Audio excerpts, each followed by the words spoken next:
The morning fog hung heavy over the naval base, softening the echo of marching boots and distant engine hums. Lieutenant Ava Reeds tightened the knot on her ponytail, feeling the weight of the day pressing on her shoulders. She had spent 5 years proving herself as a logistics officer, one of the few women in a division still dominated by men. She was known for her discipline, her quiet efficiency, and her reluctance to ever step into the spotlight. But today, everything would change. The base was preparing for the commander's annual inspection.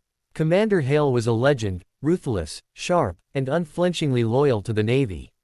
Rumor had it he could tell the difference between a recruit's boot polish from 20 yards away. The man was rarely seen smiling, and his uniform was always immaculate. Everyone feared his inspection days. As Ava made her rounds in the supply tent, she noticed a perfectly pressed uniform hanging from a steel rack, a commander's jacket, marked with gold insignia and crisp stripes.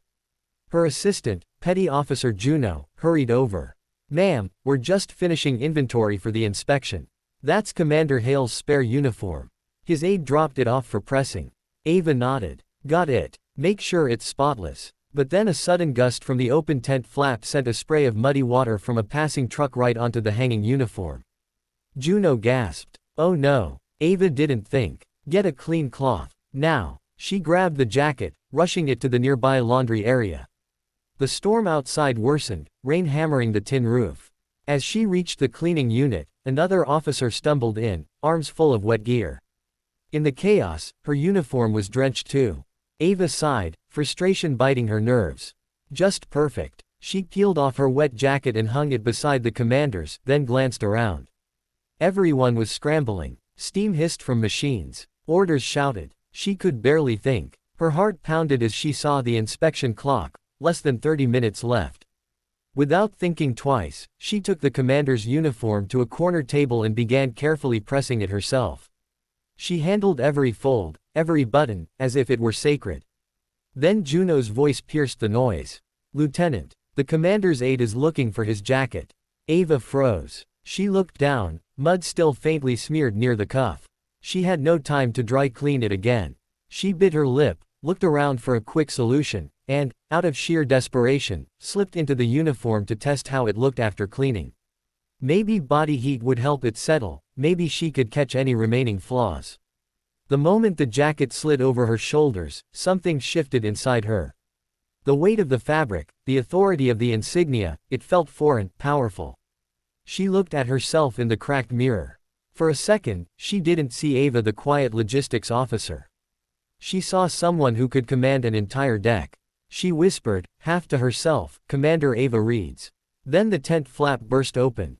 3 officers stood there, one of them Commander Hale himself. His piercing gray eyes locked onto her, wearing his uniform. "What?" His voice cut through the air. "Exactly is going on here?" The room went silent. Juno nearly dropped her clipboard.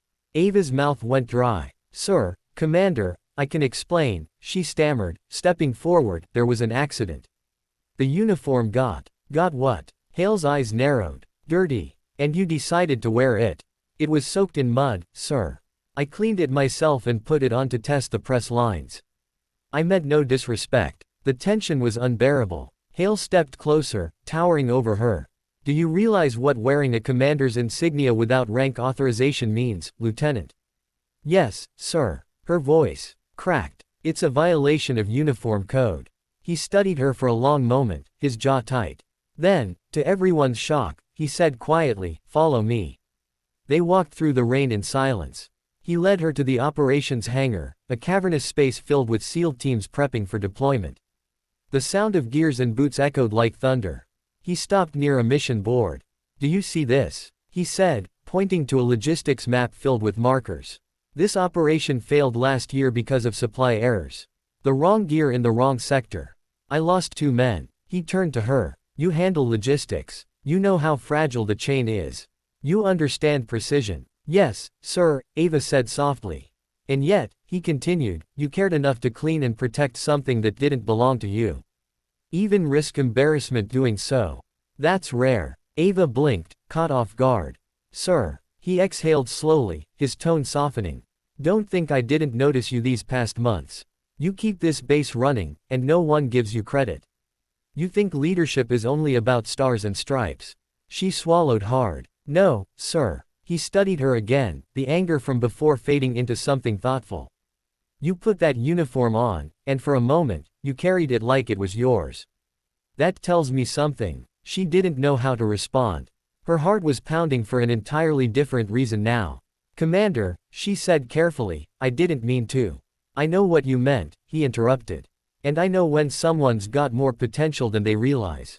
He turned toward the mission board again, his voice quieter. You remind me of myself 20 years ago. I wasn't supposed to lead either. But someone believed I could. A long silence hung between them before Hale spoke again. There's an opening on the command logistics team, he said. It's yours, if you want it. Ava froze. Sir, you earned it, he said. Not because you wore my uniform. But because you've already been doing the work of someone who should. Her eyes stung. She straightened her back, trying to maintain composure. Yes, sir. I'll accept the position. He gave a faint, approving nod. Good. And Reeds, sir, next time you wear a commander's uniform, he said, his mouth curving into a rare half-smile, make sure it's officially yours. Ava couldn't help the small laugh that escaped her, tension releasing from her chest. Understood, sir. When she returned to the mess hall later that evening, whispers spread like wildfire. Everyone had seen her walk beside the commander. No one knew the full story, but they could see the quiet pride in her eyes, the shift in the way she carried herself. Juno approached, wide-eyed. Ma'am, what happened? Did he fire you?